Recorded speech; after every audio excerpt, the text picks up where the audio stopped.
बाबा विश्वनाथ व माँ गंगा की इस पावन धरती को मैं प्रणाम करती हूँ और मैं यहीं से कुछ दूर अयोध्या से रिश्ता रखती हूँ और आज यहाँ इस नगरी में आकर काफ़ी समय बाद आना हुआ है और आप लोगों के इस प्रेम और सम्मान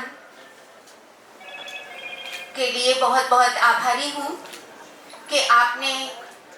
मुझे यहाँ आने का अवसर दिया। वैसे देखा जाए तो लक्ष्मीबाई महाविद्यालय आयोजकों में से ही है। कोलैबोरेशन सुनील मिश्रा जी ने ये सेतु बनने का कार्य किया है वाराणसी और इंद्रप्रस्थ नगरी के बीच में। तो मैं भी अतिथि ना होकर आपके बीच से ही हूँ, पूर्वांचल से होने के कारण भी और इस संस्था के आयोजन में सहभागिता करने के नाते भी। स्वाति जी ने बहुत कुछ कहा, उनका प्रेम है जो वो इतना कुछ देख पाई हैं। मुझे नहीं पता उसमें से कितना कुछ सत्य है और कितना कुछ उस प्रेम की कल्पना है। मंचस्थ सभी अतिथियों को भी मेरा प्रणाम।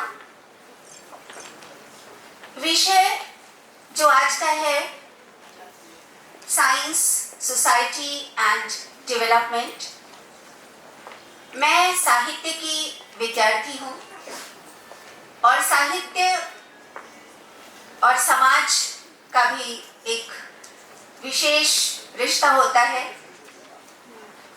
एक नजरिया होता है, एक दृष्टिकोण होता है। तो उस दृष्टिकोण से जब हम देखते हैं और जब किसी भी डेवलपमेंट की बात करते हैं तो किसी विकास को या किसी भी वस्तु को पूर्णता में देखे बिना बात बनती नहीं है। और जब पूर्णता में देखते हैं तो ये जो विभिन्नता है वो एक को हम बहुश्याम कहें या एक बूंद से सवजन उपजा की बात करते हैं तो सभी कुछ उसी एक में समाहित होता है। वही देवत्व जो मनुष्य के रूप में जिसका कुछ अंश लेकर हम यहाँ जन्म लेते हैं और समाज का निर्माण करते हैं। उस समाज में रहते हुए ज्ञान की जो अभीप्सा है, जो अभिलाषा है, जो विज्ञान की ओर हमें प्रेरित करती है, जिससे हमें लगता है कि उस विज्ञान के अध्ययन से, उस विज्ञान के शोध से हम जीवन को, समाज को अच्छी तरह समझ सकते हैं, संवाद कर सकते हैं, आर्थिक विकास कर सकते हैं, अच्छी नीतियां बना सकते हैं। तो ऐसे वैज्ञानिक शोध और दृष्टिकोण को जीवन में अपनाना भी आवश्यक है और समाज जिसको हम वेब ऑफ रिलेशंस कहते हैं, उस समाज को सभ्यता के विकास के साथ आगे लेकर जाते हुए सस्टेनेबल डेवलपमेंट, जिसको हम संधारणीय विकास कहें या सतत विकास की प्रक्रिया का एक अंग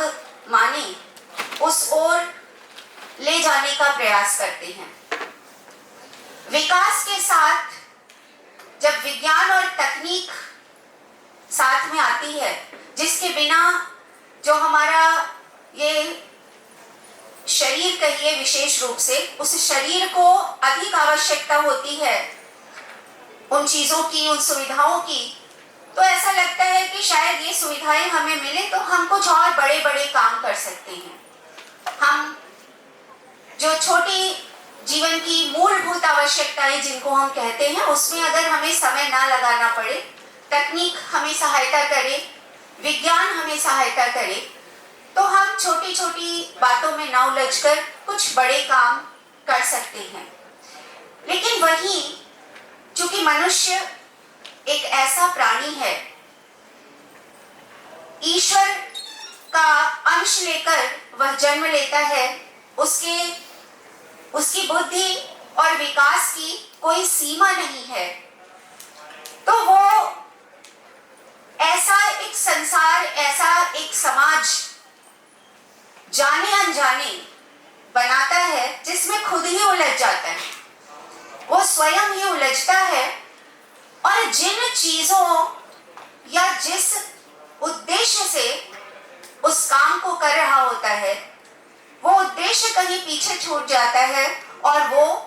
अपनी बुद्धि को चूंकि सबसे अधिक महत्व देता है, तो उसके विकास और उसके निर्देशानुसार चलते हुए वो कहीं दूर निकल जाता है। और तभी हमें आवश्यकता होती है कि जो विज्ञान जिससे प्रेरित होकर हमारी बुद्धि और हमारी क्षमताएं एक विशेष रूप लेती हैं, वो मानवीय हो, उसमें मानवीय संवेदना का अभाव ना हो, उसमें रिश्तों की टूटन ना हो, उसमें समाज का विघटन ना हो, उसमें समरसता हो, उसमें सभी के लिए न्याय हो। क्योंकि वो पंक्तियां है ना कि आविष्कारों की कृतियों में यदि मानव का प्यार नहीं है, सृजनहीन विज्ञान व्यर्थ है, प्राणी का उपकार नहीं है। भौतिकता के उत्थानों में जीवन का उत्थान न हो, क्योंकि यह सारा प्रयास हमारा जीवन का उत्थान करने के लिए है। यत पिंडे तत् ब्रह्मांडे के